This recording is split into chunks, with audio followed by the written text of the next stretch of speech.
What's up everybody, it's Shadow Ninja here, and welcome back to RageQuit. As you guys can tell from the title of this video, we're going to be doing a RageQuit review on Marvel's Spider-Man, Miles Morales. This game was very highly anticipated and is launched exclusively on PlayStations 4 and 5 a couple of days ago, and I had to pick it up and try it. The original Marvel Spider-Man game was way too epic for me to pass up on, and this little standalone game didn't disappoint at all. So to give you guys a heads up before we start breaking down Miles Morales, this review is going to be designed into a couple of categories, starting with story, going into gameplay, to actual content that's in the game.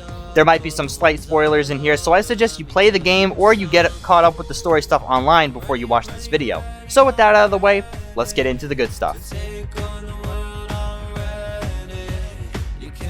Spider-Man Miles Morales takes place one full year after the events of the first Spider-Man game and all the DLC that came with it. Miles has to run solo for a bit after Peter tags along with MJ on a journalism retreat to another country, which leaves him as New York's only Spider-Man. Throughout this story mode, Miles has to face off against villains such as the Tinkerer, Rhino, the Prowler, and a new faction known as Roxxon, which kind of feels like Sable just a bit, but it's still cool. Along the way, Miles is constantly trying to balance his real life versus his Spider-Man responsibilities, and as the campaign progresses, so does his skill set, unlocking different and unique powers and realizing he has to make his own identity rather than role-playing as Peter Spider-Man. I really like the story mode, to be honest. Granted, it's not as big or as involved as the last games, but we need to take into consideration that Miles Morales is kind of like Batman Origins. It still fits in with the story, but now we're following a different perspective. I think I appreciated the story just a little bit more because of the fact that I actually watched Into the Spider-Verse beforehand on Netflix. I've never personally known all that much about Miles as a character and didn't follow his comic origins, but Into the Spider-Verse gave me a unique perspective on what it means to be Spider-Man from his point of view.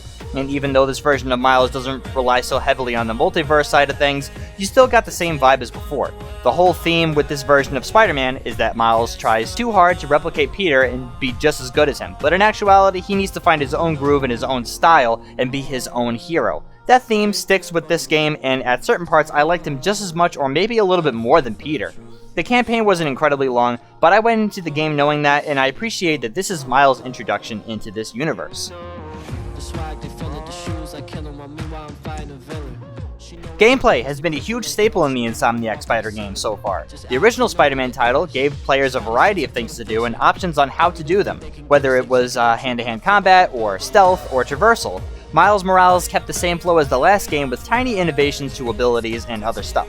They improved the traversal system with more tricks that you can do and more unique ways you can get around. They added a Venom system for combat, which allows Miles to charge up his electricity abilities during fights and can let him deal with different types of enemies with ease. His stealth has received a pretty cool feature as well, which of course lets you turn invisible in sticky situations. New gadgets were also added, but not as many as the original game, but overall, it feels very polished. Traversal feels smoother than before, stealth is actually pretty fun and more viable, maybe a little easy at times, but that's just because of all the upgrades and stuff, and the hand-to-hand stuff never gets old now with these new Venom abilities.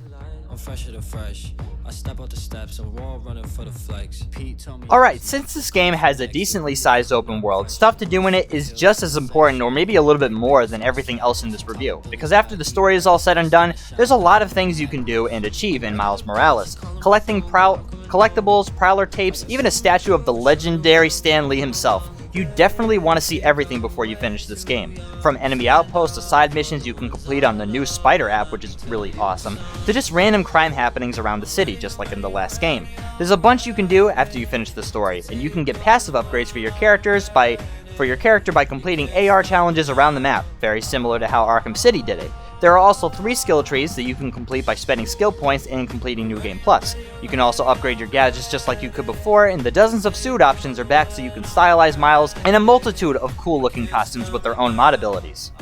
And the map that you'll be spending pretty much all your time in looks great, of course. It's Christmas themed, which makes sense to the story and the current time that I'm making this video, and it's a new look for New York City that I really like. Even though I think this game is pretty badass, I did run into some little problems along the way, like the game crashed like twice in the 10 hours I've played so far, and the face models for some characters just didn't work. Often more than not, some side characters looking completely dead inside. And we're not even going to talk about the new Peter face model, okay? No, wait, actually, we are. I'm not gonna cry, but it really fucking annoys me. And I hate it so much. I hate it.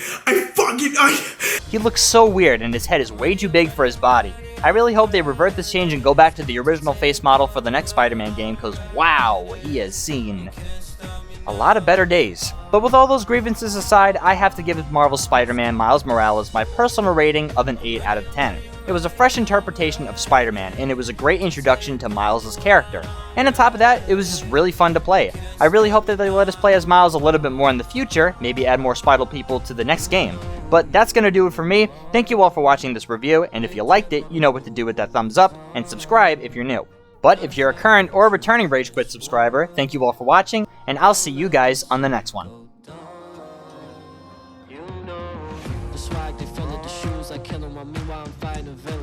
She know what the deal is, a clip full of heroes. She made me moonwalk on the ceiling.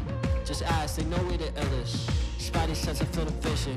They really think they can get us. They checking the drip when I flip off the building, yeah.